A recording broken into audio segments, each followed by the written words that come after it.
Hello there. I am Oliver Slondmill. As you can see by my glasses and my hairstyle, I am not your so-called Dylan Somerville who has been doing the videos. I am Oliver. And I think it's a good way because I am actually Dylan in disguise. How many of you did I fool? Hopefully all of you, because this is a good disguise.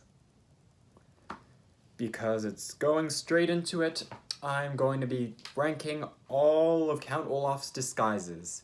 Since a series of unfortunate events Netflix series is coming out New Year's Day, I hope, unless they pull the rug from under you and wait another month until February. I would hate Netflix if they did that. I mean, if it was 1 or 2 days, I wouldn't be that upset, but if it's an entire month, I quit. Yes. So, things that I'm going to keep off this list are, 1, things specifically made by Netflix, such things like Jessica haircut, because that never appeared in the books. That's something that they used for a reason that, yeah, that's why the reason that the kids went to live in Count Olaf in the first place. Count Olaf meddled. And another one would be Count Olaf in the circus. He's apparently a different Count Olaf in disguise, but in the books, he's the same Count Olaf, just different. And also, number 2 that I'm keeping off this list are nicknames that he goes by, told or said by other people, like by Esme Squalor, he's known as County. And I think that also may be how Carmelita Spatz addresses him. So, now that we know the boundaries, let's go to number 1. Okay, the first one on this list is number 10, Count Olaf. Yes, Count Olaf. Just the Count Olaf that you see from books 9 to 12. Because that Count Olaf is apparently a different Count Olaf from the one that's been trying to steal the Baudelaire fortune. Yes. Jessica haircut is what you should call me. And number 9, I hope you see this coming, Kit Snicket. Now, Kit Snicket would be higher on this list if it weren't for the fact that nobody believes that it's Kit Snicket. And even after he's told that nobody believes him, he still continues with the act. That's why it's so low. It's at number 9 because nobody believes him. It's higher than the Count Olaf because it's an actual disguise, but still not high enough or good enough to be considered in the top 8. Anyways, talking about 8, number 8, Metatheus. Metatheus is what Count Olaf uses or calls himself in the Hostile Hospital, or VFD.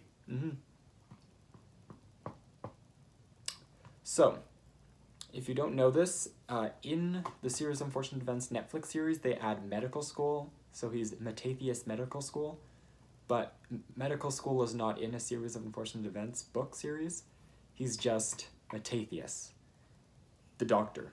It's his name that he uses to get into the hospital to be able, or like, so that it's not suspicious that some random person is doing a craniolectomy. If you don't know this, in the books, a craniolectomy is the severing of a person's head and then reattaching it onto the same body, and the patient lives. Obviously, that is not correct, and if you saw your head off, you would die. There is no saving your life if your head got cut off. The brain would not be connected with the heart, and no blood would be circulating. You would die. Instant death. If, like, your head is chopped off. There is no saving you when your head's gone. That's why they used to use guillotines, you know, those things where you put your head down and the knife would come down and chop your head off, clean off. That's one of the ways they would kill people back in the olden days, or the Dark Ages. I'm getting off topic and talking about Dark Ages, wherein I should be talking about number 7, Alfon Kut. Alfon Kut, if you don't know this, is his disguise in book 1. It is how he is able to write a play, The Marvelous Marriage, without anyone suspecting that it's him. I call it a disguise because, well, he uses it as a disguise. It doesn't mean that he has to be all full makeup body and completely new person. It is a disguise because it is a pen name. A bit like how Lemony Snicket is not the actual author's name, it's a pen name. The only difference is that Alfon Kut is Count Olaf spelled differently. If you don't know this, my real name is not Oliver Sawnmill. Oliver Slondmill is Dylan Somerville spelt in a different way, just like how Alfon Kut is Count Olaf spelt in a different way. See the similarities? I hope you do, because I do. Now moving on to number 6, Detective Dupin. Detective Dupin is the person that Count Olaf pretends to be in book number 7, The Vile Village. He pretends to be Detective Dupin by putting on sunglasses that cover his eyebrow, and he acts very cool, wanting to be the new sheriff in town. That's also the one where he fakes his own death by killing off Jacques Snicket. I really should say there's spoilers. I should have said that at the beginning. Hashtag Dylan's bad at spoiler alerts. And spoiler alerts for the remainder. There's definitely going to be more spoilers. I really hope that you don't get spoiled. Anyways, Detective Dupin is a pretty good character. It's just that he's a little bit annoying. I myself don't like listening to people trying to be cool. It just is cringy. Shigabadoo-bap-doo-dap. That is actually from the Netflix series, but it's cringy to listen to and to act out. Scooby-doo-bap-a-doo-dap. I can't rap. So, what's the hap? I really should stop rhyming. Because I'm out of timing. Anyways, I'm gonna move on to number 5. Yes, number 5, Captain Julio Sham. If you don't know this, Captain Julio Sham is a real person in the books. He is the captain of the Prospero. And the reason he is not in a higher place is because Captain Julio Sham is a real person. Count Olaf did not make him up. Yes, Captain Julio Sham is not a creation of Count Olaf. Unlike the others where Count Olaf makes up, Captain Julio Sham is actually Captain Julio Sham's name. He stole his identity, Captain Julio Sham. Don't know what Count Olaf did with Sham, but hopefully he did not kill him and is just using his name as like a pen name, but in real life, like a real version of a pen name, yeah.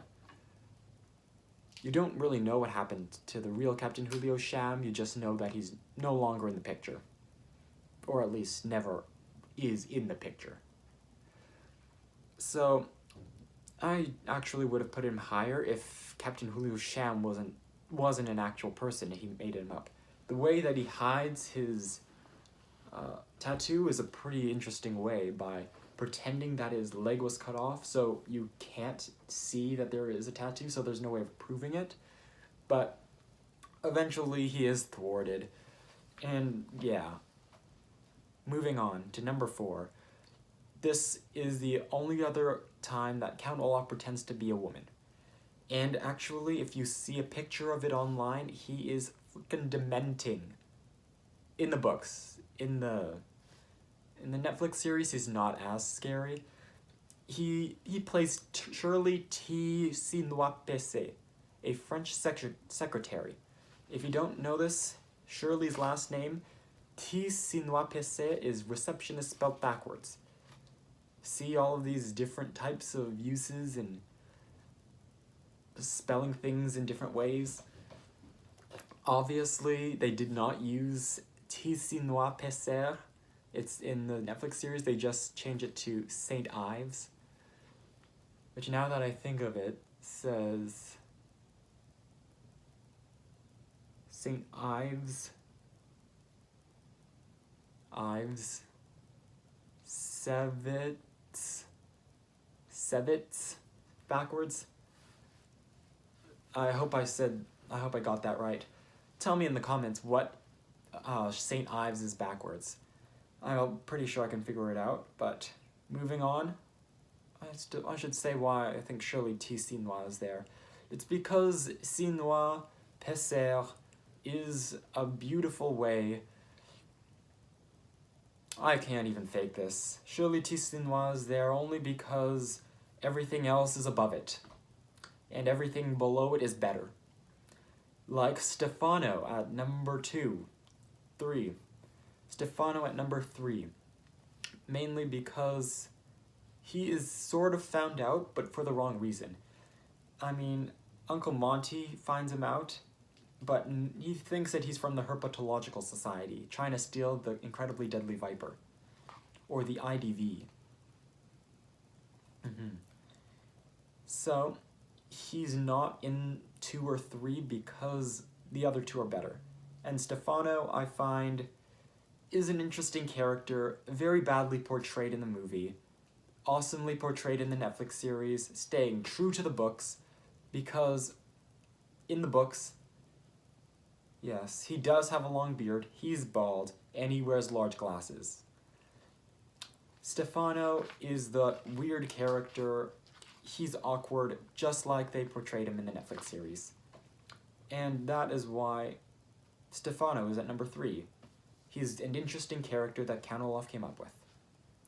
Number 2, Coach Genghis. I find Coach Genghis to be a very interesting character that I would like to meet, even though he's made up.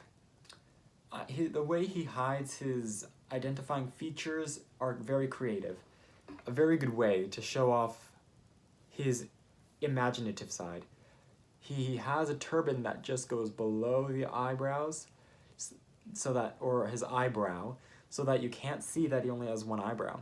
He says that he can't take the turban off for religious reasons. He never says what religion, which was a smart idea, because if he did say a religion, it may offend some people if you got some things here and there wrong. I'm not going to say anything about what I think it might be, because I don't want to offend anyone. But, the other way, with his tattoo, I think that's a reasonable explanation on why you wouldn't take off your gym socks, because it would smell too bad. If I knew him, he's a gym teacher, I would not want to be smelling the feet of someone who's been running around all day. I mean, it is like a giant pocket of stench just waiting to be released. You cannot stand 100 meters next to someone, or even in the radius of 1,000 meters, to be able to take your shoes off without anyone smelling those. Keep them on, Coach Genghis. It's a perfect way to hide your disguise. And finally, number 1, Gunther. Gunther the Auctioneer. I find Gunther the Auctioneer extremely funny because when Count Olaf tries to do his accent, it always ends poorly, even though all the adults believe him. Anyways, Count Olaf pretends to get Gunther. Gunther is, I want to say, Italian, or maybe it's not Spanish, maybe Polish or German. Somewhere in the European region. He might be from Russia, part of